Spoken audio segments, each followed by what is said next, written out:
نحمده ونصلي على رسوله الكريم اما بعد اعوذ باللہ من الشیطان الرجیم بسم اللہ الرحمن الرحیم فریقا هدى وفریقا حق علیہم الضلالہ انہم اتخذوا الشیاطین اولیاء من دون اللہ ویحسبون انہم مہتدون۔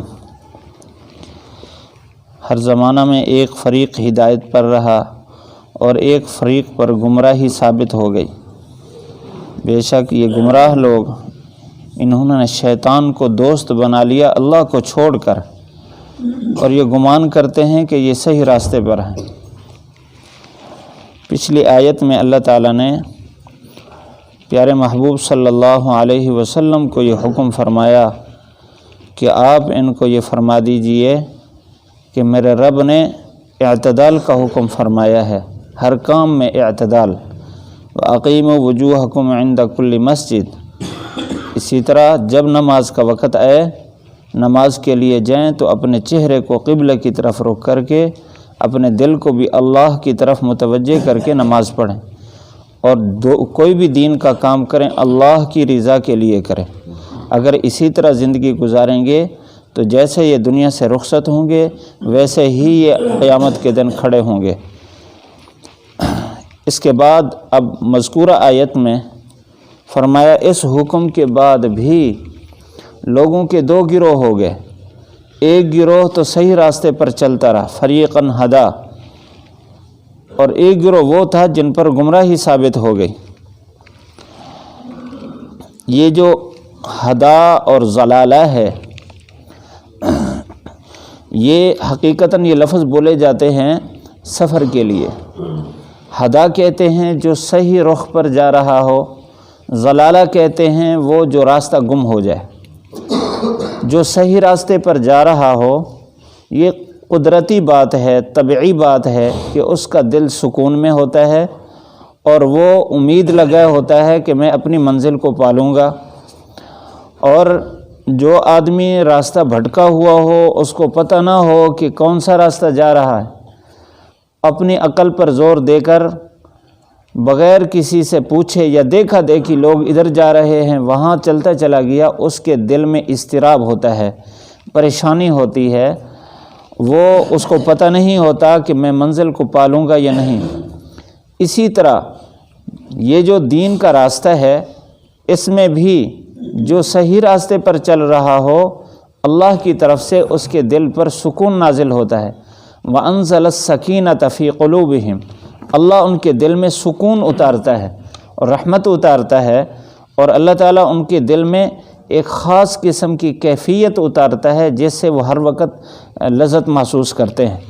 اور جو غلط راستے پر ہو اس کے دل میں اضطراب ہوتا ہے، بے چینی ہوتی ہے، وہ باوجود اس کے کہ کوشش کر رہا ہو کہ مجھے سکون مل جائے اسی راستے سے، اس کو سکون ملتا نہیں ہے۔ اور یہاں تو مسئلہ یہ بیان فرمایا کہ انہم اتخذوا الشیاطین اولیاء من دون اللہ۔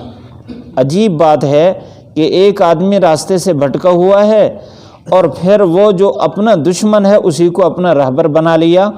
انہم اتخذوا الشیاطین، شیاطین کو دوست بنا لیا اللہ کو چھوڑ کر، جو سراسر خیر خواہ ہے اور سراسر رحمتوں والا ہے، جو محبت اور پیار رکھنے والی ذات ہے، جس نے بنایا ہے، جو ماؤں سے زیادہ پیار رکھنے والا ہے، اس کو چھوڑ دیا اور شیاطین کو اپنا دوست بنا لیا۔ تو پھر کیا ہوتا ہے؟ جب شیطان مسلط ہوتا ہے تو پھر دل پر وہ وسوسے ڈالتا ہے۔ کلا بل ران علی قلوبہم ما کانوا یکسبون، فرمایا کہ جو کچھ وہ کر رہے ہوتے ہیں ان کی وجہ سے دل پر ٹکے لگ رہے ہوتے ہیں، زنگ لگ رہے ہوتے ہیں، یہاں تک کہ زنگ آلود ہو جاتا ہے۔ پھر اس کے بعد حالت یہ ہوتی ہے کہ اگر کوئی صحیح راستہ بتائے گا، اگرچہ دل میں اضطراب ہے، پریشانی ہے، اور وہ چاہتا ہے کہ سکون مل جائے، لیکن پھر بھی دل اور دماغ پر ایسی مہر لگتی ہے، اگر کوئی صحیح راستے پر اس کو لا رہا ہو، کوشش کرے اس کو صحیح راستہ بتائے، تو وہ اس کو دشمن لگتا ہے، اس سے غصہ لگتا ہے۔ اس کو کہا جائے نماز کی طرف آ جا تو تو وہ اس کو دشمنی سمجھتا ہے، اس کو حلال کھانے کا اور پاکیزہ پہننے کا کہا جائے تو وہ اس کو غصہ لگتا ہے۔ یہ دلیل ہے اس بات کی کہ دل دماغ پر شیطان نے اپنا تسلط ایسا جمایا کہ شیطان کو اس نے اپنا دوست بنایا اور اللہ تعالیٰ کو چھوڑ دیا۔ وَيَحْسَبُونَ أَنَّهُمْ مُهْتَدُونَ، افسوس پھر یہ ہے کہ وہ اپنے آپ کو صحیح راستے پر سمجھ رہا ہوتا ہے، باوجود اس کے کہ بے چینی ہے، اضطراب ہے۔ اللہ تعالیٰ انسان کی رہنمائی کے لیے، کیونکہ اللہ تعالیٰ انسان سے بے حد محبت رکھتا ہے، بہت پیار کرتا ہے، اس لیے اللہ تعالیٰ اس کی رہنمائی کے لیے وقتاً فوقتاً اسباب بناتا رہتا ہے۔ کبھی اس پر کوئی پریشانی ڈال دی جس کی وجہ سے وہ اللہ کی طرف متوجہ ہونے کے مواقع پاتا ہے، کبھی اس کے سامنے کوئی حادثہ پیش آیا جس سے سبق سیکھنے کا اس کو موقع مل رہا ہوتا ہے، اور کبھی کسی بندے کو اللہ بھیج دیتا ہے جو اس کے لیے رہنمائی اور رہبری کا فریضہ انجام دے رہا ہوتا ہے۔ لیکن جو بدقسمت ہے، شقی ہے، وہ ان ساری چیزوں کو ایک طرف کر کے نہ عقل کو استعمال کرتا ہے نہ دل متوجہ کرتا ہے، وہ الٹا یہ سمجھتا ہے وَيَحْسَبُونَ أَنَّهُمْ مُهْتَدُونَ، بالکل وہ ٹھیک چل رہا ہے۔ اب ایک آدمی غلط راستے پر چل رہا ہو، وہ منزل مقصود تک تو نہیں پہنچ سکتا۔ اس کو کوئی آدمی کہے بھئی تو غلط جا رہا ہے، اور جو کہنے والا ہے اس کے بارے میں یقین ہو کہ یہ یہاں رہنے والا ہے، یہ صحیح راستہ جانتا ہے، پھر جب اس کے ساتھ دشمنی اختیار کرے گا تو یہ اپنے آپ کو خود گڑھے میں ڈالنے والا ہے، خود اپنے آپ کو مصیبت میں ڈالنے والا ہے۔ اس وجہ سے اللہ تعالیٰ نے یہاں یہ بات فرما دی کہ ہدایت بھی اللہ کی طرف سے اس کا انتظام ہے، شیطان گمراہی کی بھی کوشش کر رہا ہے۔ اگر کوئی آدمی یوں گمراہ راستے پر چلتا رہا، قیامت کے دن پھر اپنی ذات پر افسوس کرے، اللہ تعالیٰ کا یا اللہ تعالیٰ کے دین والوں کا اس میں کوئی قصور نہیں ہوگا کہ انہوں نے اس کی رہنمائی نہیں کی۔ اللہ تعالیٰ نے تو ہر انسان کی ہدایت اور رہنمائی کے پورے اسباب مہیا کر رکھے ہیں۔ اللہ نے عقل دی ہے، اور آسمان سے اللہ تعالیٰ نے وحی اتاری ہے، انبیاء کا سلسلہ جاری فرمایا، اور ہر زمانے میں لوگ دین کے راستے پر، صحیح راستے پر بلانے والے اللہ تعالیٰ نے پیدا فرما دیے، اور ساتھ ساتھ تنبیہات کا سلسلہ بھی ہے۔ روزانہ کے واقعات، روزانہ کے صدمے، روزانہ کے یہ حادثات، یہ بھی مستقل سبق ہیں، انسان پر طاری ہونے والے حالات یہ بھی سبق ہیں۔ پھر بھی اگر نہ سمجھے تو اس کا اپنا قصور ہے، قیامت کے دن پھر پکڑ کا مستحق ہوگا۔ اللہ تعالیٰ پھر بھی پیار کرتا ہے۔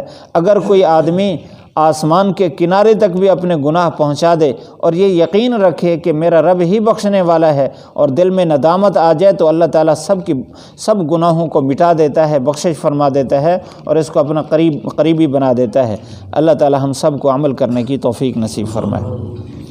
فریقاً ہدا و فریقاً حق علیہم الضلالۃ انہم اتخذوا الشیاطین اولیاء من دون اللہ ویحسبون انہم مہتدون۔ فریقاً ہدا، ایک فریق تو ہدایت پر رہا، و فریقاً اور ایک فریق حق علیہم الضلالہ، ان پر گمراہی ثابت ہو گئی۔ انہم، بے شک وہ لوگ، اتخذوا بنا لیا انہوں نے، الشیاطین شیاطین کو، اولیاء دوست، من دون اللہ اللہ کو چھوڑ کر، ویحسبون اور گمان یہ کرتے ہیں، انہم مہتدون کہ وہ صحیح راستے پر چل رہے ہیں۔ الحمدللہ رب العالمین، والصلاة والسلام على سید الانبیاء والمرسلین۔ ربنا آتنا فی الدنیا حسنہ وفی الآخرة حسنہ وقنا عذاب النار۔ ربنا ظلمنا انفسنا وإن لم تغفر لنا وترحمنا لنکونن من الخاسرین۔ یا اللہ، زندگی بھر جتنی کوتاہیاں ہوئیں، کمزوریاں ہوئیں، معاف فرما۔ یا اللہ، اعمال میں کمزوریاں رہیں، معاف فرما۔ یا اللہ، معیار میں کمی آئی، معاف فرما۔ ہمارے دل کو اپنی محبت سے پر فرما، یا اللہ ہمارے دل کو اپنی محبت کی مٹھاس سے پر فرما، ہماری زبان کو اپنے ذکر سے تر فرما، ہمارے خیالات تصورات میں اپنا دھیان خیال نصیب فرما، ہمارے اعضاء کو پیارے محبوب صلی اللہ علیہ وسلم کی سنتوں کے لیے قبول فرما، ہمارا ہر کام ہمیں سنت کے مطابق اختیار کرنے کی توفیق نصیب فرما، یا اللہ ہر قسم کی پریشانیوں سے بچا، آفات سے بچا، جتنے مسلمان بیمار ہیں سب کو صحت، تندرستی، عافیت نصیب فرما، جن احباب نے دعاؤں کا کہا یا اللہ صحت عافیت نصیب فرما، پریشانیاں دور فرما، یا اللہ ہم سب تیرے محتاج ضرورت مند ہیں، ظاہر باطن میں ہمیں یا اللہ تیری مدد کی ضرورت ہے، ہمارے دل کو بھی پختہ فرما، یا اللہ ہماری جان کو بھی پختہ فرما، ہمارے ایمان کو بھی پختہ فرما، یا اللہ ہمارے اعمال کو بھی دین پر پختہ فرما، یا اللہ ہمیں گمراہی سے بچا، شیاطین کے حملوں سے بچا، شیاطین کے وساوس سے بچا، بری صحبت سے بچا، برے تعلق سے بچا، یا اللہ ہر قسم کے دنیاوی اخروی مصائب، آفات، آلام، امتحانات سے بچا، عافیت نصیب فرما۔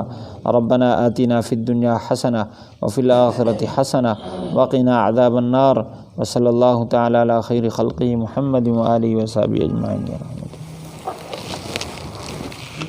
وعلیکم السلام ورحمۃ اللہ، خیریت۔